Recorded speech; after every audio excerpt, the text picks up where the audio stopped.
Are these crop circles related to flying saucers? How could anything do that without it didn't come out of the sky? Have humans been in contact with extraterrestrials? The creatures were laying like this. Are aliens abducting human beings for scientific research? I kept questioning, like, why are you doing this? Why are you doing this? And everything would come back would be like, your scientists do this. Is our government telling us all the truth about UFOs? Our government has flat out lied to us for 40 years or more. There are thousands of people around the world who claim to have seen them. Skeptics suggest it's all a hoax. Yet there is a growing number of people who have no doubt UFOs exist. Hello, I'm Tim White. I'll be your host as we explore what people around the world now believe about UFOs.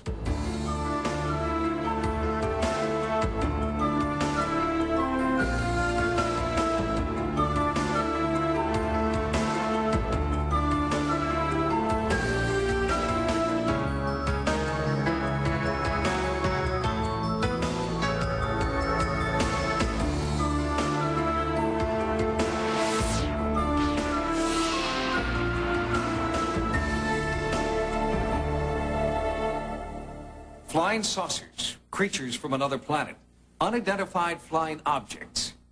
In the next hour, we'll hear from people who have had close encounters with extraterrestrials. Close encounters of the first, second, third, even the fourth kind. The most common is a close encounter of the first kind, which is defined as the sighting of an unidentified flying object, an object that can't be explained by conventional means. It was just a red flashing light. It sounded like, well, a swishing sound, sort of. Et alors autour de cette forme, il y avait des petites lucioles rouges. And I saw this big triangular shaped 3 lights on each corner coming over my house. Mysterious lights in the sky. They were like stars. Sound. It just like was sliding through the sky, and it tilted like it was looking down at us. It was a bright light that dimmed down to a white speck and went back to a red light, down to a white speck, and then just disappeared. Last year, there were almost 4,000 reported UFO sightings in the United States, 2,000 in South America, more than 1,000 in Asia, and over 3,000 in the Soviet Union. The worldwide total was over 10,000. UFO investigators wonder why those numbers have increased dramatically in the past 45 years. Does the publicity of one person seeing a UFO spark the imagination of others who are eager to believe? Or has the Air Force simply increased its testing of military hardware?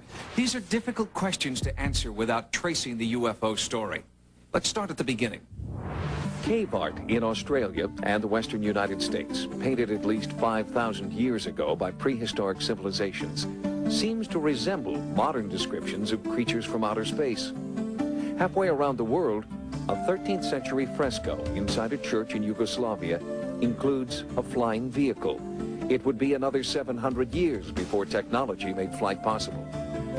The modern age of UFOs began in 1947. Ex-military pilot Kenneth Arnold was flying his plane over the Cascade Mountain Range. He encountered several objects traveling at an extreme rate of speed. Although there are no photographs, Arnold had a drawing made of what he saw. His sighting triggered hundreds more that year across the United States.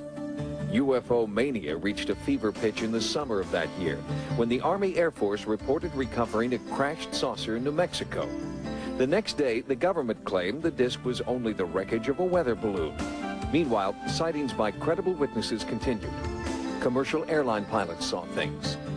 We immediately decided it could not be a comet. Military pilots saw things. When we got within 2 miles of the light, we lost all contact.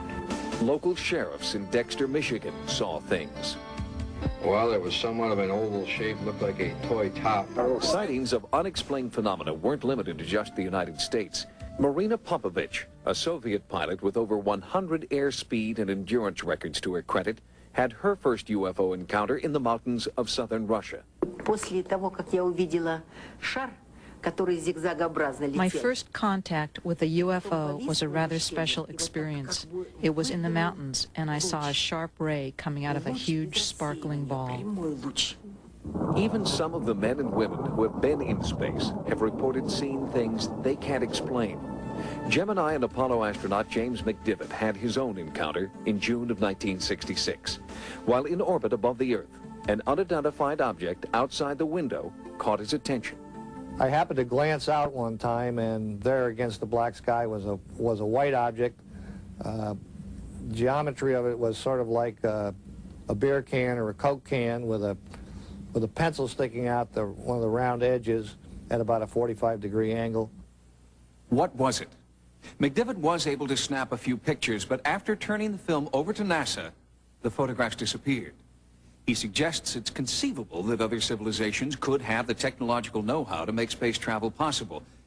And he's not alone in this belief. A 1990 Gallup poll showed that nearly 50% of Americans believe in the existence of UFOs. This despite the fact that most photographs and film footage of the actual sightings are not very good. The images are scratched, out of focus, or the camera's just too far away to see things clearly. But with the advent of the home video camera, more and more people have captured unexplained phenomena on tape. This home video was shot over Las Vegas in early 1991.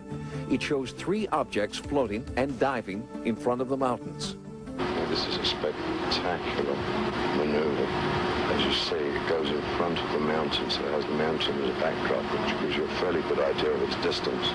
In Gulf Breeze, Florida, something that looks like a spacecraft was caught floating just above the tree line. Videos like this have convinced quite a few Gulf Breeze residents that UFOs are real. A small town located just across the bridge from Pensacola. It's been one of the busiest places in the United States for UFO sightings since 1987. And we have over 500 witnesses, and we have about 262 recorded sightings, and we've investigated almost 200 of those. The investigations have been conducted by a small group of Gulf Breeze residents. Most are members of MUFON, the Mutual UFO Network, a grassroots national organization of private citizens who've taken it upon themselves to try to get to the bottom of the UFO mystery. One possible explanation has surfaced. Gulf Breeze is virtually surrounded by 3 major military bases, all with extensive air traffic. We call the military. We're told, no, we did not have anything in the area at the time that you had your sighting. Of course, there will be those that say, well, that's the typical military response. Even if there was something going on, they would deny it.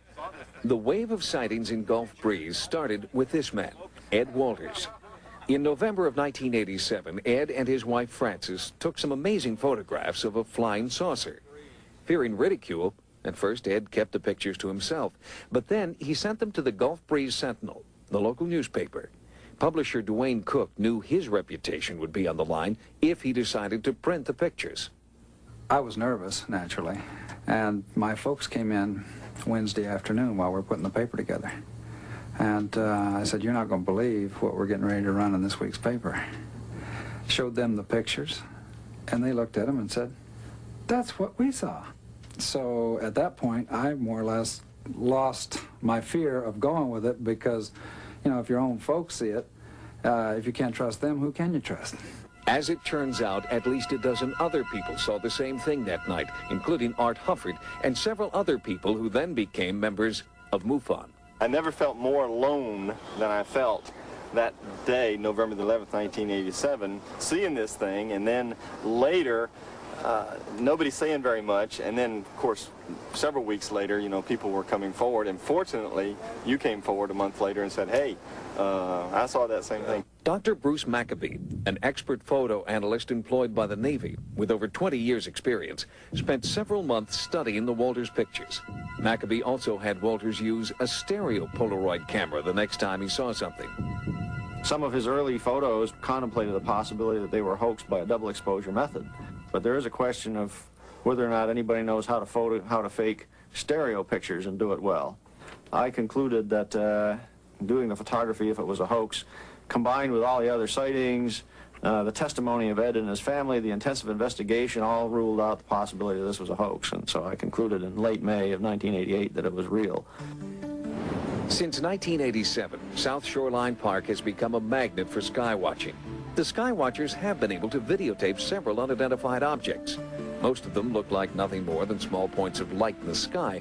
But close examination has revealed that the lights are doing something that science says is impossible.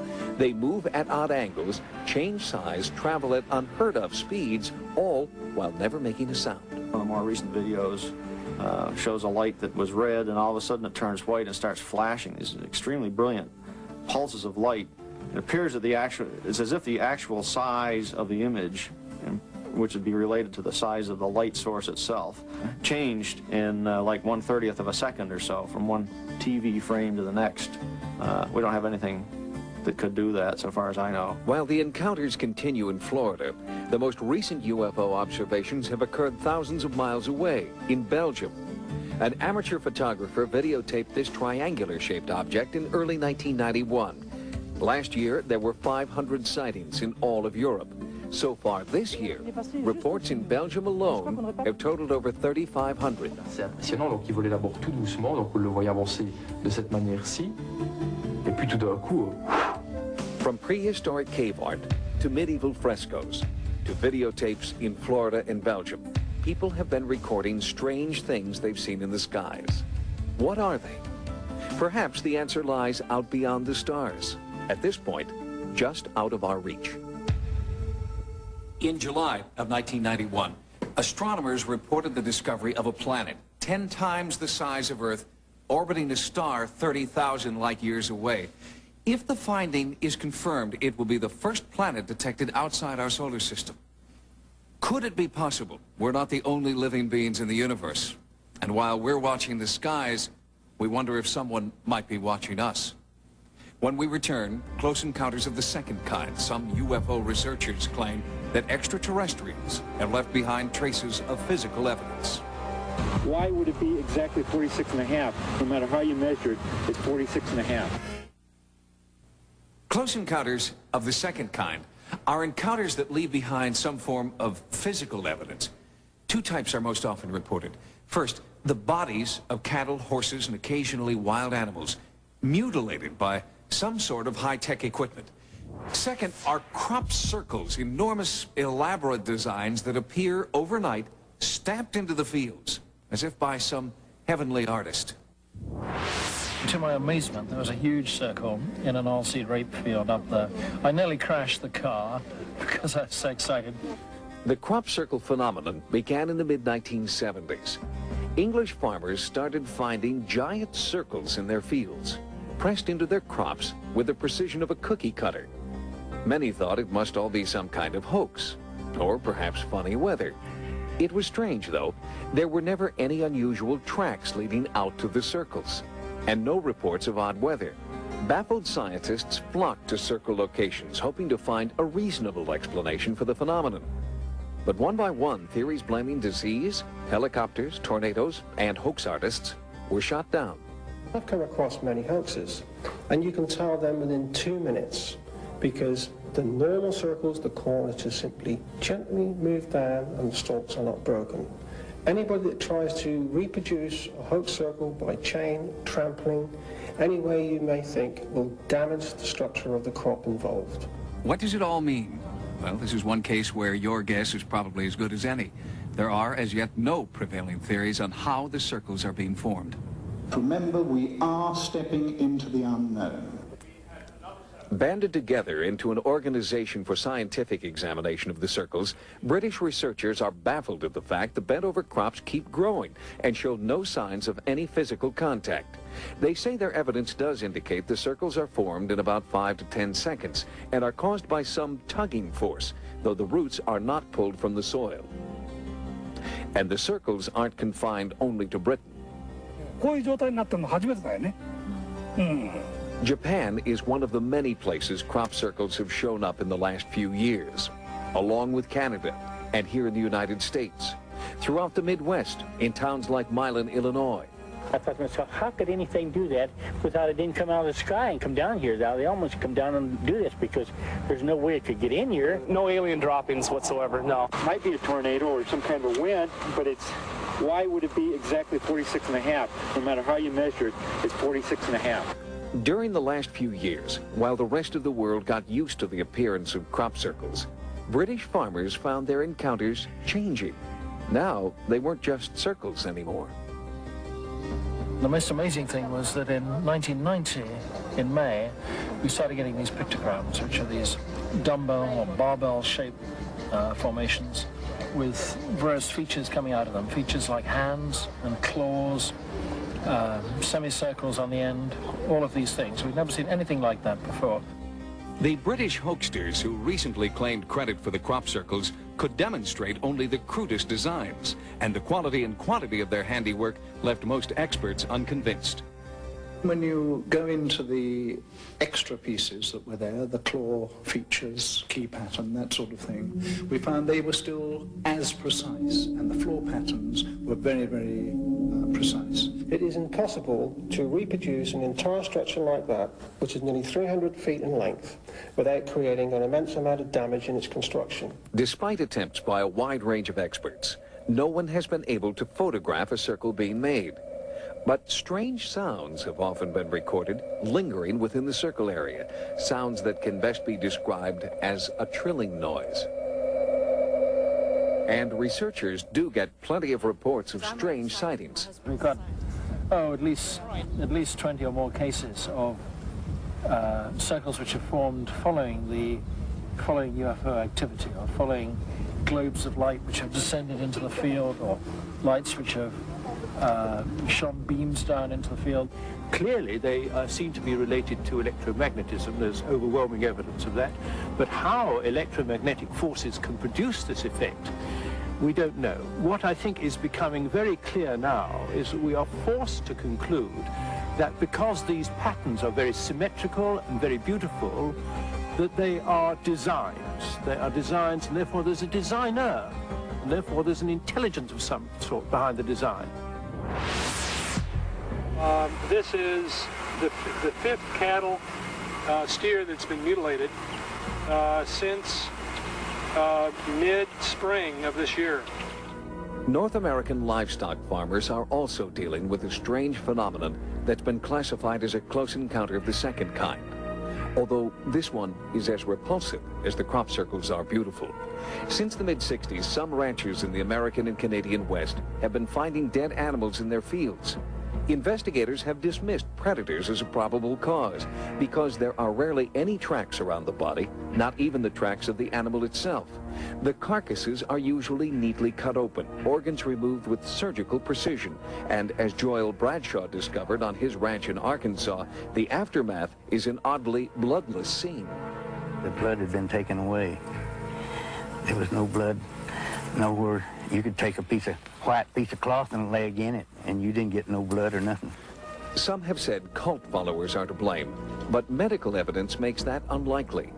Tissue samples sent to Oregon State University for testing showed that high heat had been used to make the strange rippled incisions, heat like that of a medical laser.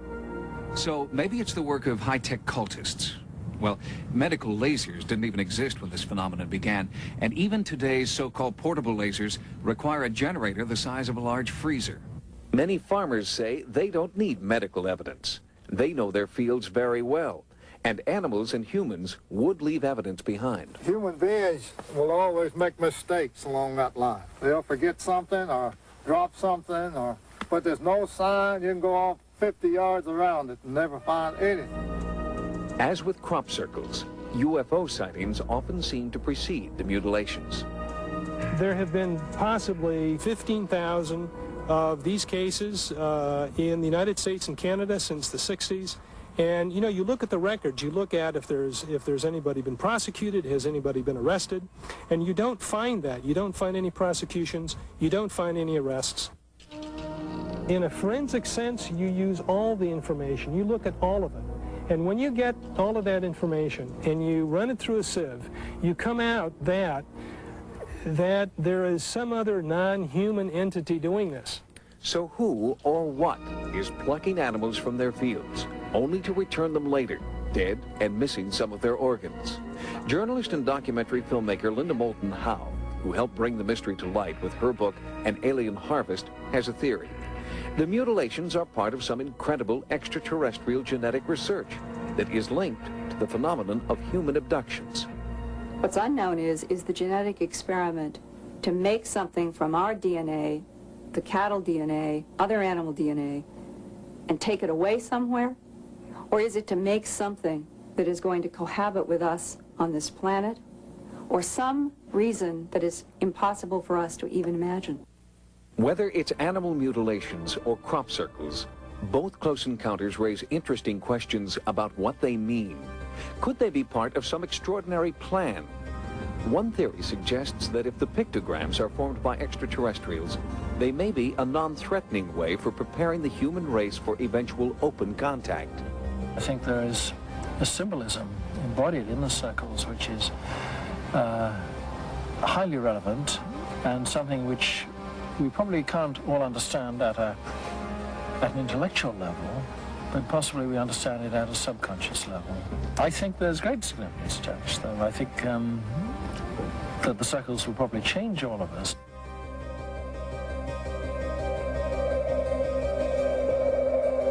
Coming up, this man claims to have had a close encounter of the third kind, the sighting of an alien being. My Uncle Ted was standing more over here, kind of leaned over like this, and they were talking to this creature. Beyond spacecraft sightings and physical evidence is another category of close encounter, the third kind, interaction with alien beings. The most thoroughly documented incident in UFO history led to an encounter of this kind. It occurred on a desolate stretch of New Mexico desert in 1947. That year, hundreds of UFOs were reported across the West. UFO researchers theorized that perhaps because the Army was testing nuclear weapons, aliens were interested in how advanced our technology had become.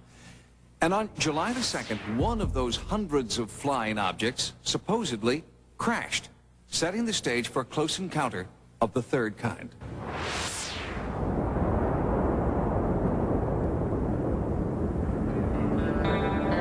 Roswell, New Mexico. It's as quiet and peaceful today as it has been for decades.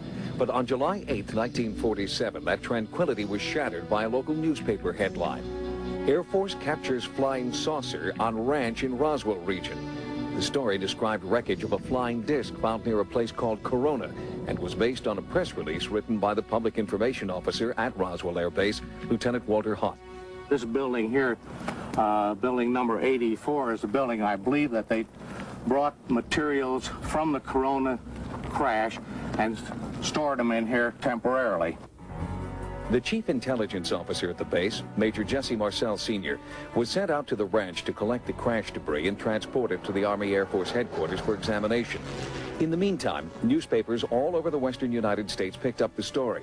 But before Marcel had landed his plane and strange cargo, the Air Force issued a second bulletin. By the time the B-29 with Jesse Marcel and some of the wreckage got to the headquarters 2 hours after they left in Fort Worth, Texas, the fix was already in to kill the story. The second press release was far different from the first, saying the wreckage was actually from a weather balloon. Could the Army's top intelligence investigators have committed such a basic blunder, failing to recognize the mundane remains of a weather balloon when they first encountered it?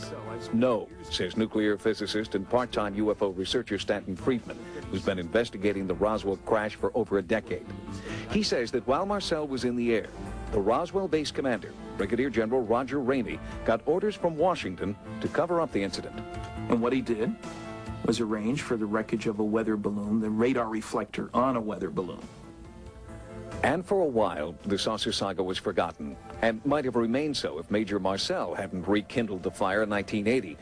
Just before he died, Marcel admitted that the weather balloon story had been fabricated to hide the truth. He told Walter Hott there really was a saucer crash. He made statements to the effect that it was nothing of this world. It couldn't be bent, torn, cut, pierced, burned. He went through a whole list of them. He said, we just don't have the technology to produce material like I brought in from that ranch. The government steadfastly maintains that there never was a crash near Roswell. But Friedman contends his research shows there was not just one, but two UFO crashes that day, the result of a spectacular mid-air collision. Which brings us to our close encounter of the third kind.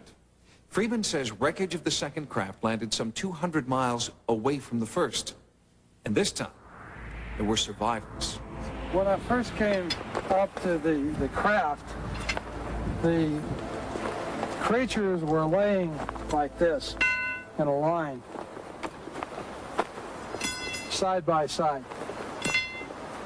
And the live one was over here. Gerald Anderson says he was 5 years old when he and his family came across the unearthly wreckage and bodies. And my dad was kind of right about here, and he was sitting like this. My Uncle Ted was standing more over here, kind of leaned over like this, and we're talking to this creature. Anderson's story matches that of others who were in the area at the time. With the help of hypnotherapy, he's been able to remember the encounter with startling detail. His description matches those from people who claim to have seen aliens. 4 feet tall, grayish skin, large eyes, long skinny arms and fingers. Anderson recalls 2 aliens were dead, a 3rd dying, and a 4th alien survivor seemed to be trying to communicate. Then just suddenly he turned and he looked at me. And when that happened, all kinds of things just started happening inside my head. I started getting sensations of tumbling and falling and an awful loneliness, like there was no way he could possibly get back to where he came from. Anderson says that within a matter of minutes, the military arrived, sealing off the area. The civilians at the site were threatened with bodily harm if they talked. Nevertheless, in the past 20 years, hundreds of witnesses have come forward, some daring to speak only on their deathbeds. Out in the New Mexico desert, there's no longer any trace of alien craft. Stanton Friedman says the story can't be covered up forever. There were simply too many witnesses. We have testimony from over 200 people concerned with these events, people who handled the wreckage, people who described the bodies, people who had direct orders, military orders, to do this, that, or the other thing. We have consistent testimony that in a court of law would convict anybody of a crime. Even with the overwhelming amount of testimony, the government has refused to acknowledge that either crash ever happened. None of the debris has surfaced, neither have any official documents, and most of the first-hand witnesses have died. As for the captured alien, the most often told story suggests that he lived for a few years at a military installation and then died of an unexplained illness in the early 50s. When we return, close encounters of the 4th kind, people who claim to have been abducted. Once the beam of light hit me, I was paralyzed. Close encounters of the 4th kind are by far the most frightening. Abductions of human beings by aliens. According to those who claim to have been abducted, they're transported by a beam of light aboard a spacecraft, set up on an examination table, surrounded by strange creatures, probed and prodded as tissue and fluid samples are taken, and then returned to the point from which they were abducted, most often with little or no recollection of what happened. The one thing they know for certain is that minutes, even hours, have passed that they can't account for. This form of amnesia is known as missing time. This missing time aspect is very, very common in abduction experiences, where the person cannot remember where he or she was. Bud Hopkins, best-selling author and UFO abduction investigator. It was early, fairly early, about 9 in the morning when I headed out, and it was nearly noon when I got back. And that didn't really seem to make much sense. Gene Robinson, abducted twice in childhood. I didn't feel anything. I was like, you're just like time stops. Cindy Doherty, abducted with her mother, Judy, in 1973. And at that point, the events are blank. Jesse Long, abducted several times since 1956. Under hypnosis, we seem to find the only tool we have of getting at what is a genuine period of missing time.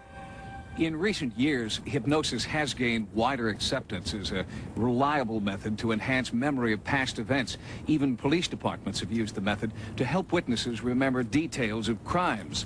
John Carpenter is a psychiatric hypnotherapist from Springfield, Missouri, who's worked with over 50 people who claim they were abducted by aliens. They're not fantasizing or creating these stories, but they're very real people who are telling me the same, almost boring details. And over again, we get these hidden consistencies in abduction reports which come out through hypnosis, and they match exactly the kinds of things that come out under normal recall. And I don't remember stopping. I don't remember pulling over and parking the car, but it was inside the halfway in the road and halfway not. And this is when I saw this. The spotlight then was doing this like a beam. Once the beam of light hit me, I was paralyzed. And at that moment, that's when I was on the craft. The description of the UFO occupants are extremely similar. They were about 3 feet tall. Maybe this high. Their skin looked like it was made of marshmallow. White, pale color. And they had real big eyes. Large, dark eyes. They had real large claw-like hands. I couldn't tell if they were mittens or what. Just two nostrils or slits for a nose and a slit for a mouth. They didn't walk, they like glided. The bottom part of their legs kind of like almost robotic. The person will describe being on a table, which is generally metallic. They are unable to move. And the beings were standing around me. Looking at me. Examining my body. Now, when they're on the table, they describe operations which take place. The next thing I remember, they have this thing in front of my eye. Like a metal instrument that was kind of like shaped like an L. And stuck it went all the way back down to here, though, in my throat. As proof the operations have taken place, those who believe they were abducted often point to unexplainable scars, even implants. My mother remembers me pointing out that I had a scar on my leg. She said it never bled. The scar appeared simultaneously with Jesse's abduction experience at age 4 in 1956. Beneath the scar, Jesse could always feel a small object. It was in my leg for 34 years, and I finally decided to have it removed. And this is what they took out. Though tests have revealed the object is made of silicone and trace metals, they don't answer where it came from. If it is an alien implant, one theory is that it might be a tracking device similar to those used in tagging operations for birds and other wildlife. We're looking at something which is more like what we do with wildlife. It seems scientific, it seems research-oriented. It seems like there's a real important purpose behind it, and not to interfere or destroy us, but in terms that we have something that perhaps they need, and perhaps they're helping us in some way. In addition to the consistent and compelling nature of these abduction accounts, it's the conviction behind the stories that has impressed Dr. John Mack, a professor of psychiatry at Harvard Medical School. What is persuasive to me is that these individuals report this experience as real. It is not dream, it is not fantasy, it is not delusion in my judgment. I've had every psychological test they have, and they all came out just fine. Inevitably, all this anecdotal evidence invited the question, why do abductions happen? The answer could be that we're part of a grand intergalactic biological experiment. Some people hypothesize that their planet or where they come from is arid and barren, and they've lost their own reproductive capabilities, so they are trying to find a new genetic stock with us. Perhaps we're looking at some survival process where part of our makeup is strengthening their makeup. There is very powerful evidence, and this sounds crazy, but it's true, that they are trying to achieve some kind of blend or mix. It's almost as if the missing link is knocking at our back door. The stories are hard to believe. However, people who live thousands of miles apart and have never been in contact with each other have described their ordeals with striking similarity, and reported incidents of abduction are on the rise. But no government authorities have come forward to corroborate the information. After this break, we'll look into what governments all over the world know about UFOs and why they've classified their information beyond top secret. People are more afraid of our government than they are of organized crime. Since the first UFO sightings in 1947, our government has willingly told us two things about flying saucers.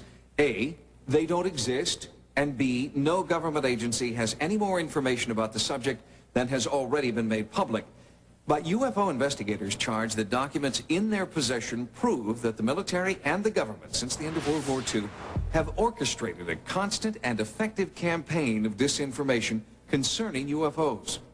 Our government has flat out lied to us for 40 years or more.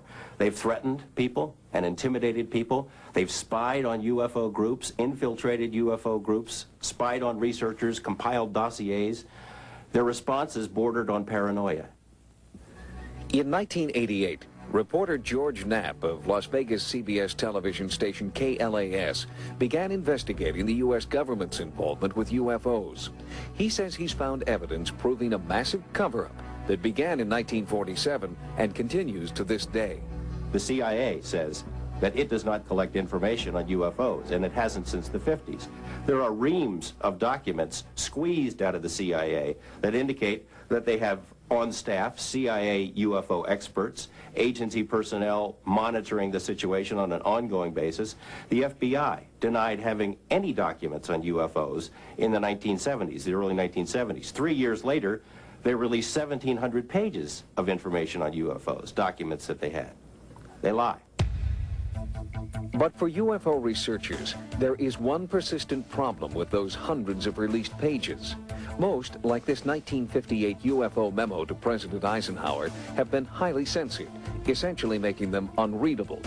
Even this National Security Agency document explaining why UFO data should remain secret is itself almost entirely blacked out. Ironically, the official position of the U.S. government is that UFOs are not a threat to national security. Yet the agencies involved claim the censored information is vital to national security. From 1947 to 1969, the Air Force conducted Project Blue Book. Staffed with just 3 people, it studied 12,000 UFO sightings. All but 701 were explained to the military's satisfaction. And the group that remained unexplained? It does not contain any pattern of purpose or of consistency that we can relate with to any conceivable threat to the United States. The Air Force closed Blue Book in 1969, but project critics weren't satisfied. The first person to head it up, Captain Edward J. Rappelt, quit in disgust, wrote his own book, and declared that there was something to UFOs, and the Project Blue Book was nothing more than a whitewash. The United States government has spent a lot of time and effort debunking UFOs, even to the point of turning the whole thing into a joke. Of all the items in our stock catalog, there is only one which would have the high velocity and low wind resistance of flying saucers. The cover of a GI trash can. But some military people, like retired Marine Major Donald Keogh, spoke out, accusing the government of hiding what it knows about UFOs. This is not an attack on the Air Force spokesman or the project spokesman. They are simply following orders to explain away all UFO sightings as quickly as possible when they become public and deny that UFOs really exist. We have not been hiding anything. The investigations have been made public. The explanations of those where there is a clear explanation have been made public. What the Air Force hadn't made public was that its pilots had been reporting UFO contacts since World War II. The Air Force was so concerned that in 1953, it even sent its own planes on a mission to seek out and photograph flying saucers. Guy Kirkwood was one of the flyers. After 19 days in the air, he and his fighter group spotted 16 objects 2 miles to the west. They broke rank and just started moving all over. They were below us, they were above us, they were out in front of us, and accelerating, literally at lightning speed. And a dot in the distance, maybe several miles away from you at that point, maybe a pencil point, all of a sudden closing on you at the rate of several thousand miles an hour, and a 36-foot object, which is basically almost the same size as our aircraft, of a 36-foot wingspan. But all of a sudden, this thing is just closing on you faster than you're able to think. After 2 more encounters with smaller groups of discs, the Air Force called off the mission because of the physical effects on the flight crews. Kirkwood went on to become a commercial pilot, and later he began to talk about his UFO encounters. That quickly earned him a visit from 2 government agents who told him to stop. And they said, well, if the government doesn't like the information being released, and to continue could be detrimental to your health. Kirkwood says the pilots shot thousands of feet of film of UFOs. That film has never been made public. Other government officials, including a senator and 2 men who became president, have tried unsuccessfully to shed some light on the UFO phenomenon. Arizona Senator Barry Goldwater President Gerald Ford and President Jimmy Carter, who actually saw a UFO himself and filed a formal report, have all sought to have top-secret UFO information released to the public. All requests for that information were denied. Cover-up allegations aren't limited to the United States government either. Author Timothy Good claims that governments around the world are keeping UFO information top secret.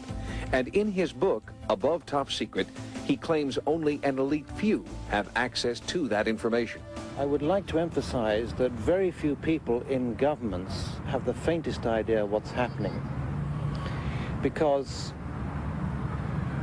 so little of the research is made known to top ministers.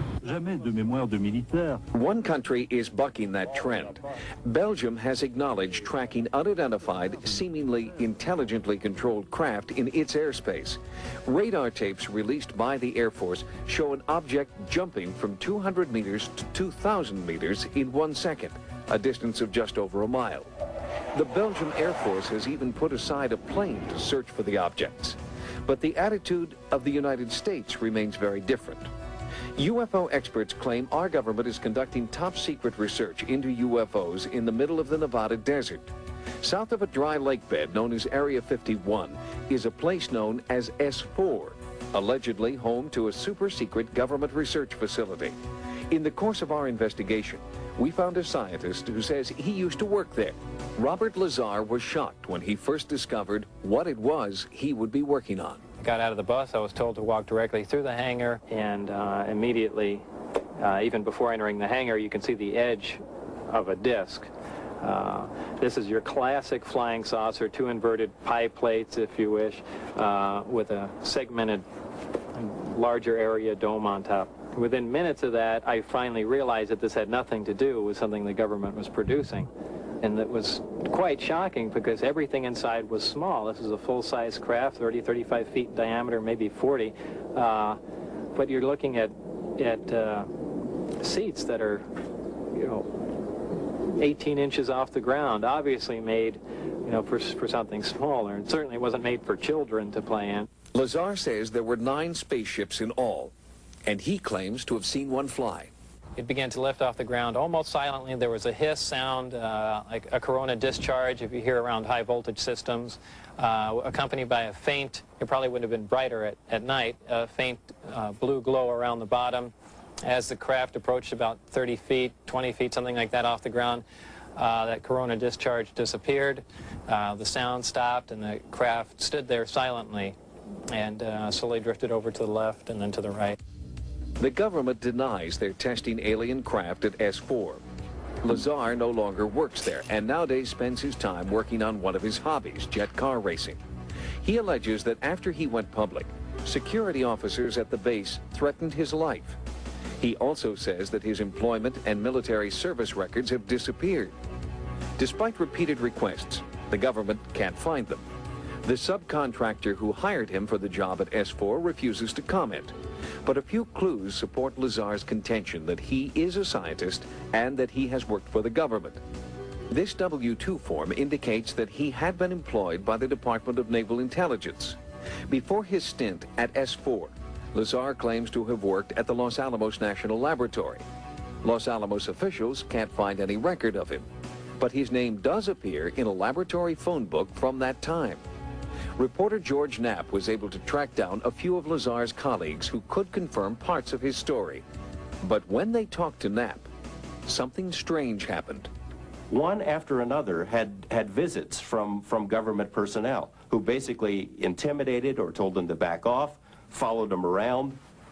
There didn't have to be any direct communication where an agent says, you keep talking to this guy, you're going to end up in a river. The message was very clear.